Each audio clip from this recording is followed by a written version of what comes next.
Assalamualaikum warahmatullahi wabarakatuh. Om Swastiastu, salam namo buddhaya, salam sejahtera bagi kita semua. Perkenalkan, nama saya Maulia Suciani, mahasiswa Fakultas Kedokteran Hewan Universitas Udayana Angkatan 2021. Pada kesempatan kali ini, saya akan mempresentasikan yaitu tentang faktor yang mempengaruhi pertumbuhan dan pola pertumbuhan bakteri.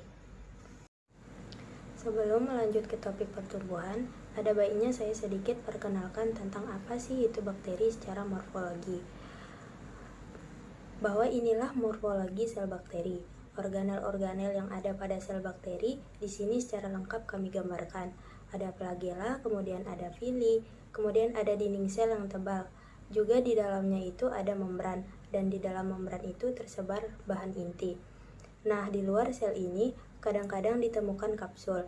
Jadi, tidak semua bakteri memiliki struktur yang lengkap. Ada bakteri yang tanpa flagella, juga ada bakteri yang tanpa villi, maupun tanpa kapsul tergantung dari bakteri itu sendiri. Nah, bagaimana peran bakteri bagi kehidupan kita? Secara umum, bakteri itu banyak sekali peranannya di dalam kehidupan. Bakteri itu berperan dalam hal pembusukan. Bagaimana jadinya kalau dunia ini tanpa bakteri? Pasti nanti dunia itu akan dipenuhi oleh sampah karena tidak ada yang melakukan pembusukan. Inilah peran bakteri yang menguraikan bahan-bahan yang sudah tidak diperlukan lagi sehingga mampu bermanfaat bagi kehidupan yang lainnya. Di samping itu juga bakteri berperan dalam pembuatan makanan dan minuman. Begitu juga dalam proses nitrogen. Di sini mikroorganisme mengikat nitrogen, biasanya itu Rhizobium leguminosarum, ada di dalam bintil akar. Nah, fungsi bakteri ini mengikat nitrogen sehingga tanaman itu akan memanfaatkan nitrogen sehingga lebih subur dibandingkan dengan yang tanpa nitrogen. Nah, begitu juga bakteri ada yang bersifat sebagai menyuburkan tanaman karena hasil penguraian atau pelapukan itu akan bermanfaat bagi tanaman itu sendiri. Beberapa bakteri juga mampu menghasilkan antibiotik. Bakteri-bakteri tertentu itu akan secara alamiah menghasilkan zat racun. Zat racun ini dipakai untuk membunuh kuman itu sendiri dalam persaingan mendapatkan makanan. Nah, inilah yang dimanfaatkan oleh para ilmuwan sehingga saat racun itu dimanfaatkan untuk antibiotik.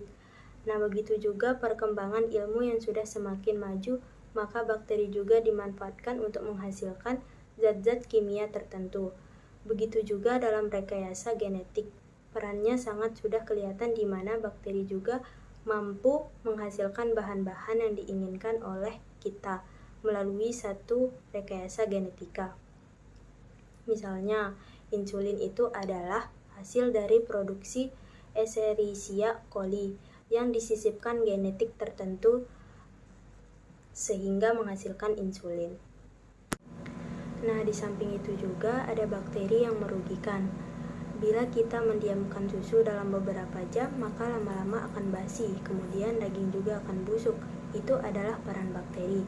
Itulah salah satu kerugian yang disebabkan oleh bakteri. Di samping itu, bakteri juga menyebabkan penyakit-penyakit pada manusia dan juga pada hewan.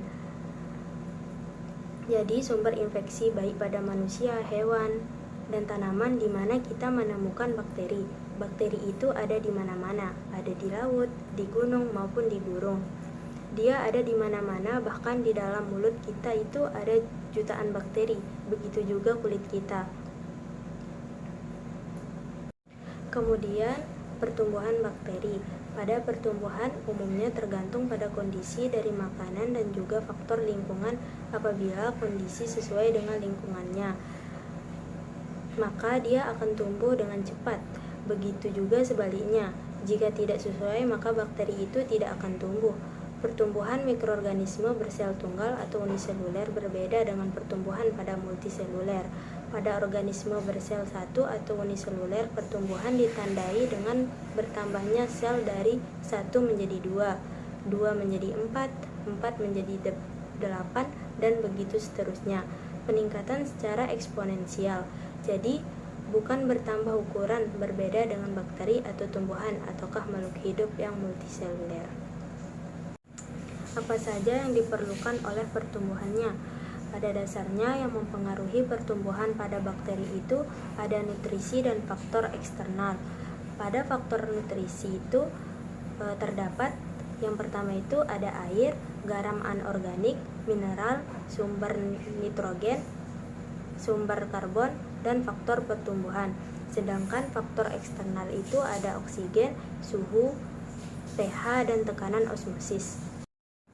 Kebutuhan akan air, bahwa air merupakan komponen dasar dari organisme. Air juga berfungsi sebagai pelarut, dan air juga merupakan komponen yang menyusun 70% penyusun.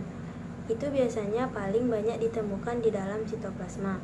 Jadi, air ini di samping sebagai pelarut, air juga berperan sebagai mempermudah transportasi nutrisi-nutrisi baik yang dari dalam sel maupun di luar sel. Jadi kadang-kadang nutrisi yang besar itu melalui transport di dalam dinding sel itu masuk ke dalam sel dengan perantara air. Di samping itu juga, air juga merupakan berperan penting dalam metabolisme. Jadi tanpa air bakteri itu tidak akan berkembang karena tidak ada metabolisme yang dilakukan. Kemudian yang kedua, garam-garam anorganik. Garam-garam anorganik ini diperlukan untuk mempertahankan koloidal dan tekanan osmotik di dalam sel. Jadi tujuannya untuk memelihara keseimbangan asam basa dan fungsi sebagai enzim ataukah sebagai aktivator dari reaksi enzim itu sendiri. Yang ketiga, mineral. Di dalam mineral ini terdapat belerang, fosfor-fosfat, juga terdapat Mg, Fe, K, dan Ca sebagai aktivator enzim. Kemudian yang keempat, sumber nitrogen. Di dalam sumber nitrogen ini terdapat 10% barat garing sel kuman pertumbuhan dan metabolisme. Kemudian yang kelima, ada sumber karbon. Di sini terdapat CO2 yang diperlukan dalam proses-proses sintesa dengan timbulnya asimilasi CO2 dari dalam sel. Kemudian yang terakhir, yang keenam, faktor pertumbuhan. Di sini terdapat pemacu pertumbuhan dan katalisator. Di sini terdapat faktor eksternal. Di dalam faktor eksternal ada beberapa bagian. Yang pertama itu ada oksigen. Berdasarkan kebutuhan akan oksigen, kuman dibagi lagi menjadi 5 golongan, yaitu yang pertama kuman anaerob obligat, kemudian yang kedua kuman anaerob aerotoleran, yang ketiga kuman anaerob fakultatif, yang keempat kuman aerob obligat, kemudian yang terakhir kuman mikroaerofilik. Kemudian di sini ada yang kedua suhu. Berdasarkan batas suhu pertumbuhannya, kuman dibagi atas 3 golongan. Yang pertama itu psikrofilik, yang kedua mesofilik, kemudian yang ketiga termofilik. Kemudian ada pH. Kebanyakan kuman patogen mempunyai pH optimum 7,2 sampai 7,6. Meskipun suatu perbenihan pada permulanya baik bagi suatu kuman, tetapi pertumbuhan selanjutnya juga akan terbatas karena produk metabolisme kuman itu sendiri. Di dalam pH ini terdapat 3 golongan, yaitu yang pertama asidofilik, yang kedua neutrofilik, kemudian yang ketiga basofilik.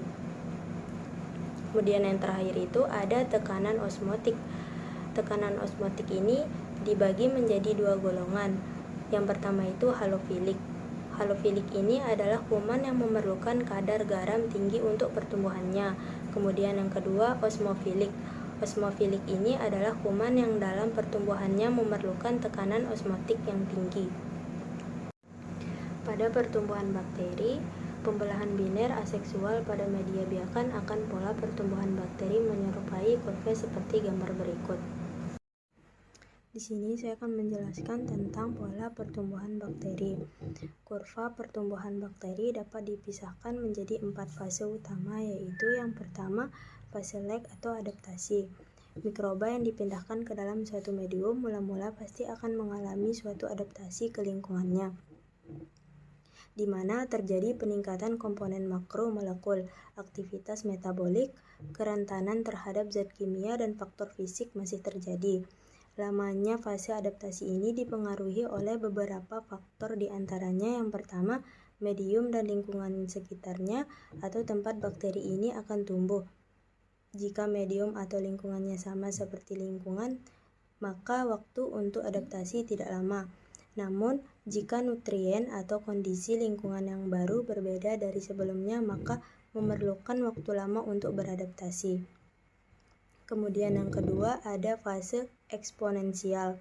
Mikroba cepat mengalami pembelahan dan konstan mengikuti kurva logaritmik di mana dipengaruhi oleh medium pertumbuhannya, kondisi lingkungan, suhu, dan nutrisi. Akhir dari fase ini yaitu nutrien di dalam medium akan mulai berkurang dan adanya hasil metabolisme yang mungkin bersifat toksik yang dapat menghambat pertumbuhan dari mikroba.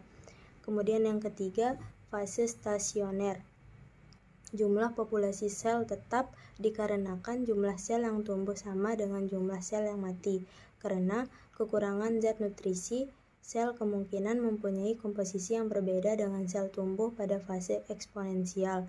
Pada fase ini, sel-sel lebih tahan terhadap keadaan ekstrim seperti panas, dingin, radiasi, dan bahan-bahan kimia lain. Kemudian yang terakhir, ada fase kematian. Di sini jumlah penurunan sel bakteri sangat banyak, karena jumlah bakteri yang mati lebih banyak daripada sel yang hidup. Hal ini kemungkinan disebabkan oleh nutrien yang ada di dalam medium sudah benar-benar habis dan energi cadangan di dalam tubuh sel telah habis. Sekian presentasi dari saya tentang faktor yang mempengaruhi pertumbuhan dan pola pertumbuhan bakteri. Om Santi Santi Om, salam nama budaya, salam sejahtera bagi kita semua.